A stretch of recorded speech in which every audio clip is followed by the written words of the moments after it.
Welcome to Chaos, Courage and Coffee, the podcast for anyone who's felt like on the outside I'm holding it together, but inside I'm struggling. And we do it with honesty, heart, and just enough coffee to get through the day.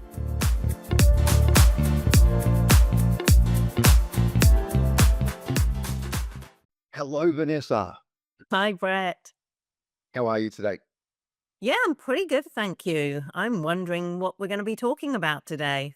Well, I was thinking about something that we don't necessarily do very well. And that is something that we as coaches do, which is validate the other Um, person's experience or their perspective. The reason I wanted to bring this up is because a lot of us talk, or a lot of us, especially when we're having not necessarily an agreement or a disagreement with somebody, perhaps, we're very quick to defend ourselves. And what we tend to do when we do that is we negate the other person's experience. And so I was thinking that, and as I said, this is something that coaches do. This is, we learn to do this. Um, it's about empowering the person to say that your experience is valid for you. I don't have to agree with you. I don't have to agree that your experience is the same as my experience, but you're validating that person's experience. And that's where I thought I'd take the conversation today. and I think one of the reasons we don't do that is what you've said, really, is when you validate the other person, and I'm not sure if that's coaching jargon, validate. I kind of want to use a different word. You know that because it signals agreement, and this is the problem. So when we say, like, yes, Brett, I hear you, or yes, I see that, it immediately makes us think we're agreeing with it. So this is why we don't do it, because if we don't agree with it, we don't want to start there. And you're right, it's a very, very important thing, because if we do what I would be inclined to do, launch straight in with, "Oh, yes, Brett, but," as you say, it actually implies I don't agree with what you've said, which could be true, but it does not make the person feel good, and the conversation basically is just gonna go downhill from there. That's the problem. Yeah, 100%. And I think when we throw that, even when we say yes, but, we're basically that but, and that this can be a whole nother conversation. The but says everything else before now doesn't matter. This is my point of view. I think when I know that validate might be a coaching term, and we try to avoid some of those, but I think it's the only way, it's the only language I have for it anyway, is to agree with their experience or accept their experience. That might be a better way of saying it, without committing yourself to agreeing with their perspective. It can be something as simple as, I can understand why you would feel that way or why that would be a problem for you. And I think this, and the and instead of the but can change the entire conversation. You're not negating their experience, their feelings, or whatever they've said before. You're actually agreeing with them without buying into, this is my experience, or I think you're right. This can be a problem for you. I don't necessarily share that perspective. I think worry that if we start agreeing with them, it's as though we're agreeing with their point of view when we don't agree with their point of view. And it's how to know that you can say, "Oh," it's like some people say, "Oh, I'm sorry you feel that way." It's quite a big thing now to say that. And unfortunately, it's become quite negative now. And it's like, "Yeah, sorry you feel that way. You really shouldn't, because it's not like that." And then off we go again. So it is quite a tricky one to navigate. You're right, Brett. Yeah, it can be, especially when, well, I think the biggest problem is a lack of awareness that people don't know that this is a way of building trust and ensuring continuation of relationship, potentially when you're in disagreement. Mm, Um, it's it's not about agreeing with their perspective, but agreeing that they've had the experience. And I think that's a fine line that we need to draw a distinction between. We don't have to agree and say that they are right, but we have to agree. And I think it's a relationship thing. We need to agree that they had that experience and it's valid for them. Every person's individual experience is valid from their perspective. And it's all based on prior experiences, their knowledge, their understanding, their emotional intelligence, all these different things come into play. But it's still valid for them, even if we don't agree or we see it differently. And so we're not saying that I agree you're right. We're saying that I understand why or how that could cause you to be upset in this circumstance. Yeah, so think of it more like you're saying, "Oh, I can see how that makes sense to you." And then what we want to do is get rid of the word but, like you mentioned earlier, and have an and. So, I can see how that makes sense to you. And then I don't know what another word is because and doesn't quite fit there because normally now we go, but I see it differently. And that's the trigger point. And we want to phrase it so we can go, and I'd love to share my version with you if that's okay. Yeah, I think that's good. I think and isn't always the right word. I agree, 100%. It could be something like, and I'm thinking on the fly here, it could be something like, I can understand how you would feel upset by that. Please understand that that was not my intent, or words to that meaning, I suppose, that we can say things that hurt other people's feelings, and that's absolutely fine. It wasn't my intent to hurt you, but I could understand how, and again, but you see, it slips in everywhere, and I do it too. And I'm sure, Vanessa, you do it as much as I Yeah. possibly do. I also don't like the that wasn't my intention because that to me is also a negation. It's like because I didn't intend that, it shouldn't be therefore that it's all you, it's your fault because you took it like that.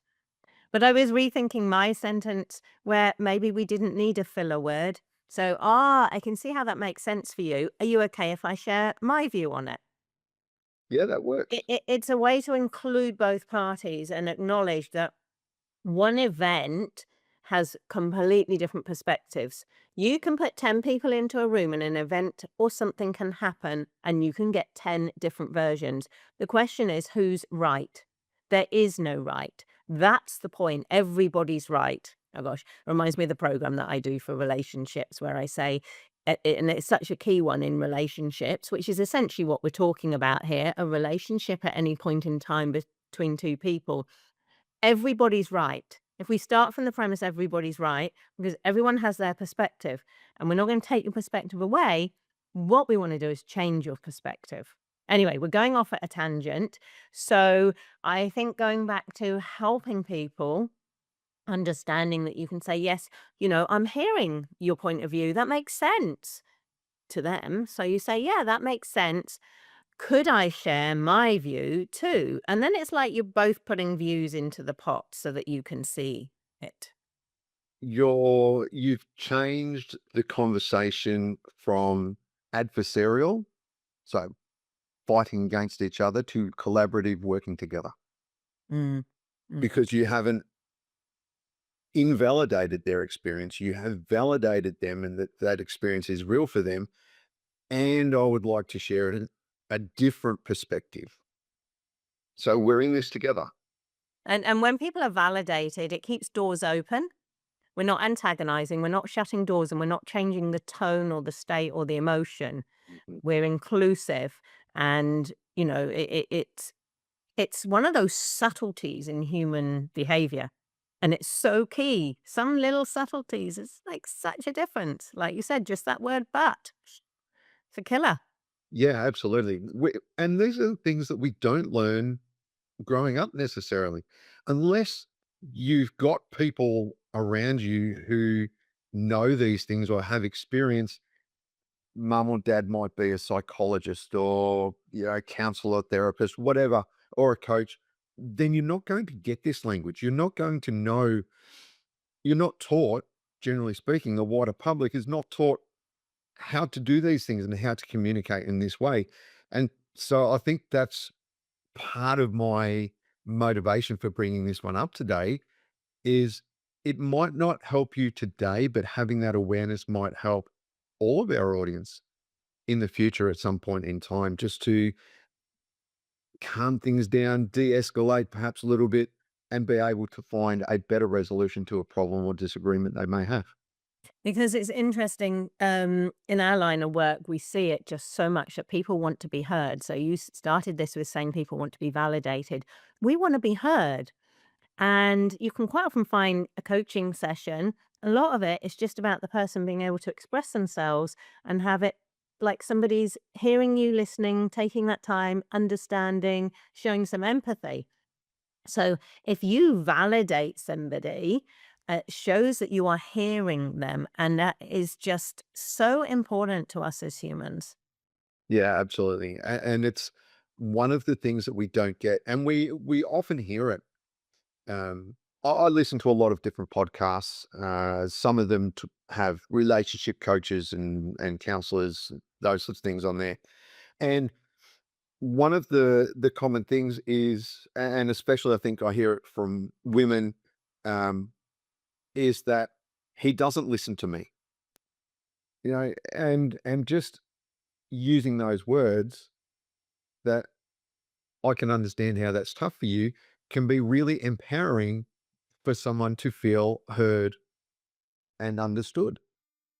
Again, we're not saying that we agree, we're just saying or agreeing that this could be tough, that's a bad experience for you personally.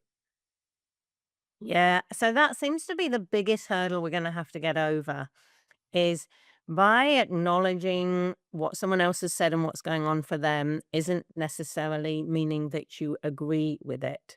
It's such a good starting point. And I think if you can get your head around, doesn't mean you're agreeing. And if it helps you, then you follow up. Can I add my perspective? Um, then I think that might help you bridge that little gap of, oh my God, now it sounds like I'm agreeing with them, and I don't agree with them. I'm completely against it, and it's really winding me up or something. So that it's really tricky. It takes practice. Absolutely. And you're right. Practice is really important here because we've fallen into our habit of but, but, and not validating the other person's experience. So practice removing the but, practice understanding that that could be really difficult for them in their circumstances, and really listening to what they're saying so that you can understand their perspective and present that. I can understand however you choose to say it. I understand how that could be really difficult for you or why you would be upset by that. uh, can make all the world of difference. I was nearly going to use the but there. You need to practice. Um, So what I was going to add is I think we're really, really good at doing this when someone's talking about their point of view, what happened, or whatever it is they're sharing with you. If it doesn't involve us, we're great. We're like, oh, yeah, yeah, oh, I hear you. Yeah, that makes sense. We're so on their side. But the minute it's a conversation and we're the other person and they're talking about us or a situation we're involved in, we are automatically defensive. Suddenly we're not on their side because we have to be on our side and we have to pick a side. It's just so tricky. It just so goes against human nature. Absolutely. I think you just picked that thought out of my head. That is exactly where I was going to go next. Uh, we do get defensive because we don't like to be at fault. And even when we are at fault, we don't like to be at fault. And so, if we're being attacked by the other person, of course we're going to try to defend ourselves. But sometimes, there we go, but again, sometimes we need to, and now I'm becoming even more aware of it because we're talking about it. Sometimes we just need to accept that we're wrong or we've done the wrong thing by the other person that we're speaking with or speaking to. It's not that, for a lot of people, I think it's not that we're bad people, that we intend to cause harm or upset, but it's definitely perceived that way. And that was definitely their experience. Oh, I'm going to change that because you said we need to accept we've done the wrong thing by the other person, and I'm still not into right and wrong. We just did a thing. And in the other person's perspective, with their, like you said earlier, their childhood experiences, their beliefs, their culture, their whatever, their perspective meant it didn't come over so well. We didn't necessarily do anything wrong. We just did something and it just didn't work for the other person. Because it's all about how two people are working together. So it's like, okay, well, that didn't work for you. I've got a really good example. So I'm British, and we have a sense of humor that can be taken a little bit wrong sometimes.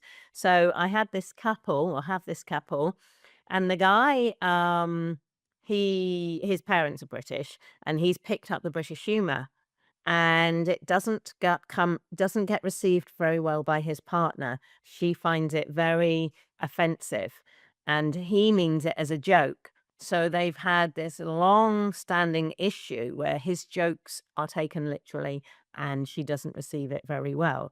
Nobody is wrong. He doesn't want to lose his sense of humor. He likes it.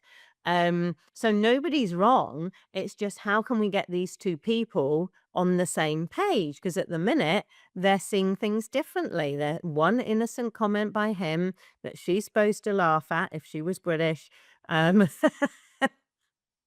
and she takes it as an insult. Yeah, that's a good point.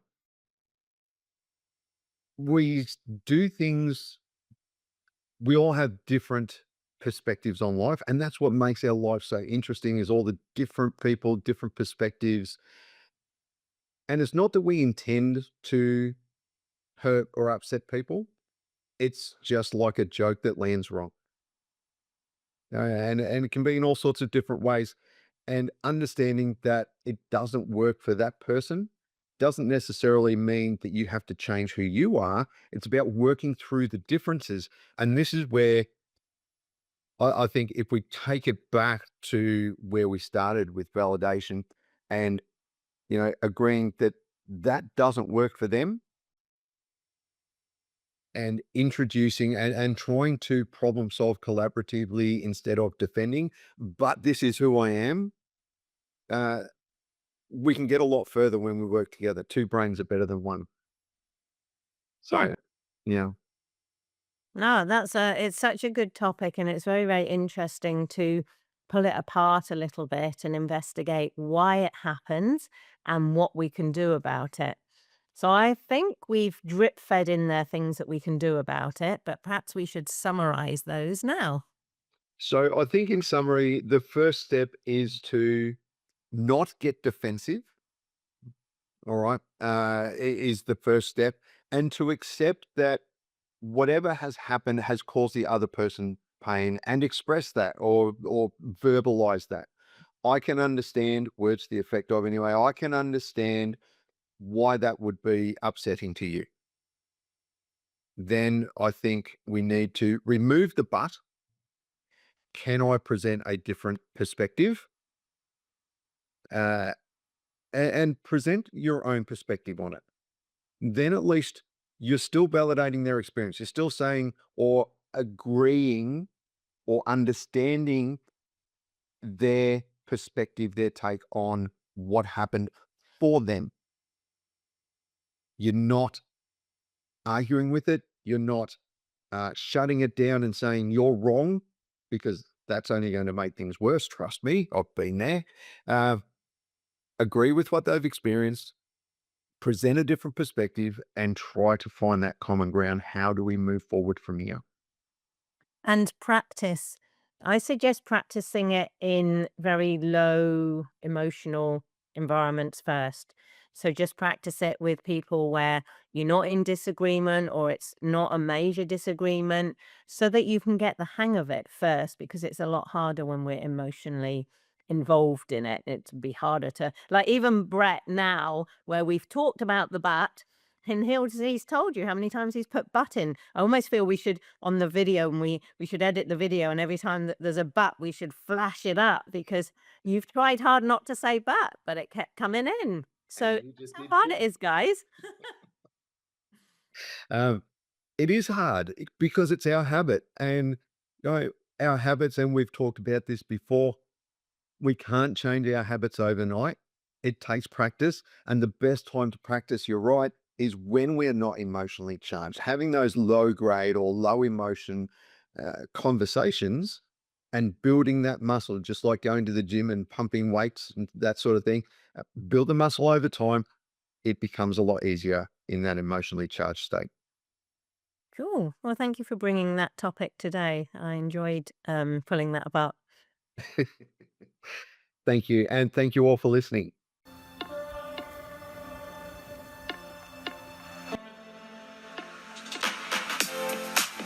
Thanks for being with us today on Chaos, Courage and Coffee. Remember, you're not alone and you don't have to figure it all out at once. What part of today's conversation stood out for you? This podcast is about showing up in the mess, not waiting until it's all sorted out. If today helped, share it with someone else who might need it too. And if you're navigating your own version of chaos, we'd love to hear about it. Leave a comment, message us, or join the conversation. We'll be back soon with more honest talk, less pressure, and just enough courage to get through whatever's next. See you next time on Chaos, Courage and Coffee.